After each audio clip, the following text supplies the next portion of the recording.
નમસ્કાર બાળ મિત્રો, ધોરણ 7 પ્રકરણ 15 પ્રકાશ એટલે કે લાઇટ. ઓરડાની અંદર સાંકડા ખુલ્લા ભાગમાંથી કે છિદ્રમાંથી પ્રવેશતા પ્રકાશના કિરણને તમે કદાચ જોયા હશે. વળી તમે સ્કૂટરની હેડલાઇટ, કાર અને ટ્રેનના એન્જિનની હેડલાઇટમાંથી નીકળતા પ્રકાશના કિરણો પણ તમે જોયા હશે, જે તમે આકૃતિમાં જોઈ શકો છો. તે જ રીતે તમે ટોર્ચમાંથી આવતા પ્રકાશના કિરણો પણ જોયા હશે. વળી તમારામાંથી ઘણાએ દીવાદાંડીમાંથી આવતી અને એરપોર્ટના ટાવરમાંથી આવતી સર્ચ લાઇટ પણ જોઈ હશે, ખરું ને? જે તમે આકૃતિ 15.1 બીમાં જોઈ શકો છો. આ બધા અનુભવો શું સૂચવે છે? આ બધા અનુભવો એ પ્રકાશ વિશેની થોડી ઘણી માહિતી સૂચવે છે. ચાલો આપણે પણ શીખીએ. 15.1 પ્રકાશ સીધી રેખામાં ગતિ કરે છે. Light travels along a straight line. બુજોએ ધોરણ 6 માં તેણે કરેલ પ્રવૃત્તિને યાદ કરી. આ પ્રવૃત્તિમાં સળગાવેલી મીણબત્તીને પ્રથમ તેણે સીધી પાઇપમાંથી અને ત્યારબાદ વળેલી પાઇપમાંથી જોવાનો પ્રયત્ન કર્યો હતો, જે આકૃતિ 15.2 માં તમે ફરીથી તે જોઈ શકો છો. બુજો શા માટે વળેલી પાઇપમાંથી મીણબત્તી જોઈ શક્યો ન હતો? આ પ્રવૃત્તિ દર્શાવે છે કે પ્રકાશ સીધી રેખામાં ગતિ કરે છે. આપણે પ્રકાશનો માર્ગ કેવી રીતે બદલી શકીએ? તમે જાણો છો કે જ્યારે પ્રકાશ લીસી કે પોલિશ કરેલી સપાટી કે ચળકતી સપાટી પર પડે ત્યારે શું થાય છે? ત્યારે પ્રકાશની દિશા બદલાઈ જાય છે. 15.2 પ્રકાશનું પરાવર્તન એટલે કે રિફ્લેક્શન ઓફ લાઇટ. પ્રકાશનો માર્ગ બદલવાની એક રીતમાં પ્રકાશને ચળકાટ ધરાવતી સપાટી પર પડવા દેવામાં આવે છે. ઉદાહરણ તરીકે ચકચકિત સ્ટીલની પ્લેટ કે સ્ટીલની ચમચીને પ્રકાશની દિશા બદલી શકે છે. પાણીની સપાટી પર અરીસા તરીકે વર્તીને તે પણ પ્રકાશનો પથ બદલી શકે છે. તમે વૃક્ષ કે બિલ્ડિંગનું પાણીમાં પ્રતિબિંબ ક્યારેક જોયું છે? કોઈ પણ પોલિશ કરેલી કે ચળકતી સપાટી કે અરીસા તરીકે તે વર્તે છે. જ્યારે પ્રકાશ અરીસા પર આપાત થાય છે ત્યારે શું થાય છે? તમે ધોરણ 6 માં ભણી ગયા છો કે અરીસાઓ તેમના પર પડતા પ્રકાશનો માર્ગ બદલે છે.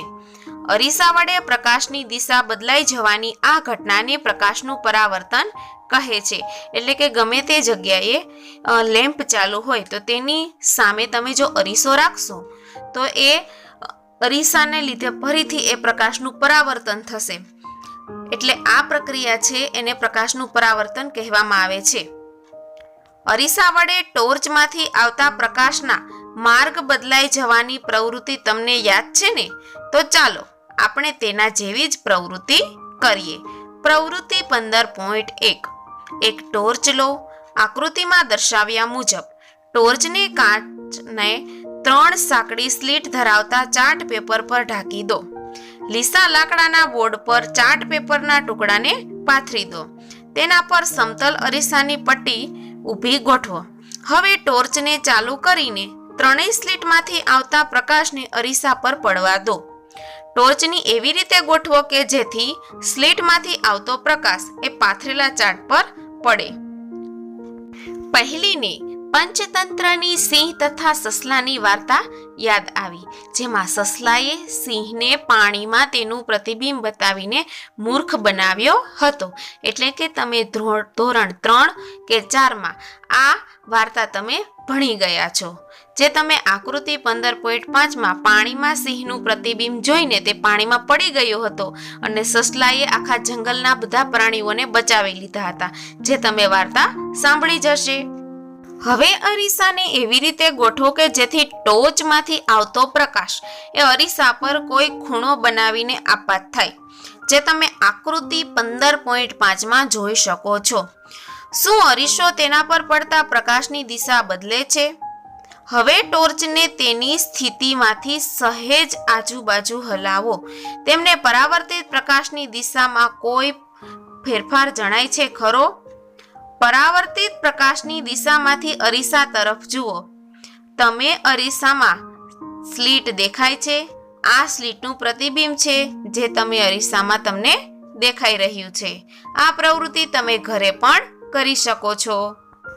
પહેલી એ જાણવા માંગે છે કે આપણે વસ્તુઓ દ્રશ્યમાન કોણ બનાવે છે? બુજોએ વિચાર્યું કે જ્યારે પ્રકાશ વસ્તુ પરથી પરાવર્તન પામીને આપણી આંખમાં પ્રવેશે ત્યારે જ તે આપણને દેખાય છે. શું તમે તેની સાથે સહમત છો? હા, આપણી આંખમાં જ્યારે પ્રકાશ કોઈ વસ્તુ પરથી પરાવર્તન પામી અને આપણી આંખમાં પ્રવેશે છે ત્યારે જ આપણે એ વસ્તુને જોઈ શકીએ છીએ. આ પ્રવૃત્તિ બતાવે છે કે સમતલ અરીસા વડે પ્રકાશનું પરાવર્તન કેવી રીતે થાય છે. તો ચાલો હવે અરીસા વડે મળતા પ્રતિબિંબો સાથે થોડી વધુ રમત કરીને તેના વિશે થોડી વધુ માહિતી અને જાણકારી મેળવીએ. પ્રવૃત્તિ 15.2 આમાં સાવચેતી રાખવાની છે કે સળગતી મીણબત્તીનો ઉપયોગ કરતા કાળજી રાખવી. આ પ્રવૃત્તિ શિક્ષક કે તમારામાંથી મોટા અનુભવી વ્યક્તિઓની હાજરીમાં જ કરવી વધુ હિતાવહ છે. ઊભા મૂકેલા સમતલ અરીસાની સામે સળગતી મીણબત્તી સ્ટેન્ડ પર ગોઠવો. અરીસામાં મીણબત્તીની જ્યોતને જોવાનો પ્રયત્ન કરો. તમને એવું દેખાશે કે જાણે તેવી જ સળગતી મીણબત્તી અરીસાની પાછળ રહેલી છે. અરીસામાં અરીસાની પાછળના ભાગમાં દેખાતી મીણબત્તી એ અરીસાની આગળની તરફ ગોઠવેલી મીણબત્તીનું પ્રતિબિંબ છે, જે તમે આકૃતિ 15.6માં જોઈ શકો છો. અરીસાની આગળની મીણબત્તી વસ્તુ કહેવાય છે. હવે અરીસાની સામે મીણબત્તીને જુદા જુદા સ્થાને ગોઠવો. પ્રત્યેક કિસ્સામાં તેનું પ્રતિબિંબનું અવલોકન કરો. બુજોએ તેની નોટબુકમાં નોંધ કરી કે અરીસો નાનો હોય કે મોટો, અરીસામાંથી તેનું પોતાનું પ્રતિબિંબ તે જ માપનું દેખાય છે. આવું કેમ? શું દરેક કિસ્સામાં પ્રતિબિંબ સીધું છે? દરેક કિસ્સામાં પ્રતિબિંબ મીણબત્તીની જ્યોત ઉપરની તરફ જ છે. આવા પ્રતિબિંબને સીધું કે જતું પ્રતિબિંબ કહે છે. સમતલ અરીસા વડે મળતું પ્રતિબિંબ સીધું તથા તેના જેટલા જ પરિમાણનું હોય છે. હવે અરીસાની પાછળના ભાગમાં એક ઊભો પડદો ગોઠવો. અરીસા પર મીણબત્તીનું પ્રતિબિંબ મેળવવાનો પ્રયત્ન કરો. તમને પડદા પર પ્રતિબિંબ મળે છે, એટલે કે જો પાછળની તરફ પડદો હશે તો પ્રતિબિંબ કેમ મળશે? હવે પડદાને અરીસાના આગળના ભાગમાં ગોઠવો. શું હવે તેમને પડદા પર પ્રતિબિંબ મળ્યું? એટલે કે પડદો સામે હશે તો પ્રતિબિંબ મળશે, પરંતુ જો અરીસાની પાછળ જ પડદો હશે તો પ્રતિબિંબ કઈ રીતે મળી શકે? તમને જણાશે કે કોઈ પણ કિસ્સામાં પડદા પર મીણબત્તીનું પ્રતિબિંબ મેળવી શકાતું નથી. અરીસાથી પ્રતિબિંબનું અંતર કેટલું હોય છે? તો ચાલો આપણે એકબીજાની પ્રવૃત્તિ કરીએ. પ્રવૃત્તિ 15.3 એક ચેસ રમવા માટે ચેસ બોર્ડ લો.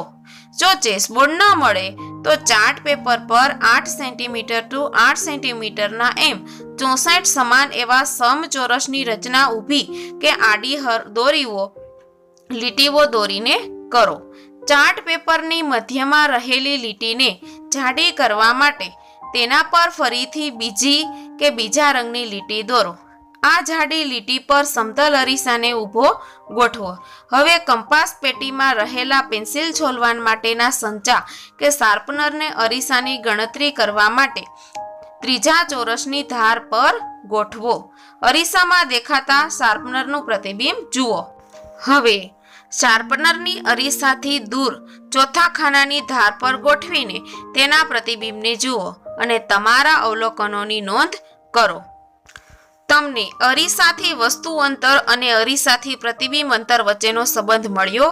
તમે શોધી શકશો કે વસ્તુ અરીસાથી જેટલા અંતરે છે તેટલા જ અંતરે વસ્તુનું અરીસામાં પ્રતિબિંબ મળે છે. હવે આ જ સંબંધને વધુ દ્રઢ કરવા માટે વસ્તુને અરીસાની સામે જુદા જુદા અંતરે ગોઠવીને તેની ચકાસણી કરો. એટલે કે જેટલું વસ્તુ દૂર હશે એ જ પ્રમાણે પ્રતિબિંબ પણ અરીસાની અંદર તમને એટલું જ દૂર દેખાશે, જે તમે અહીં આકૃતિ 15.7માં જોઈ શકો છો.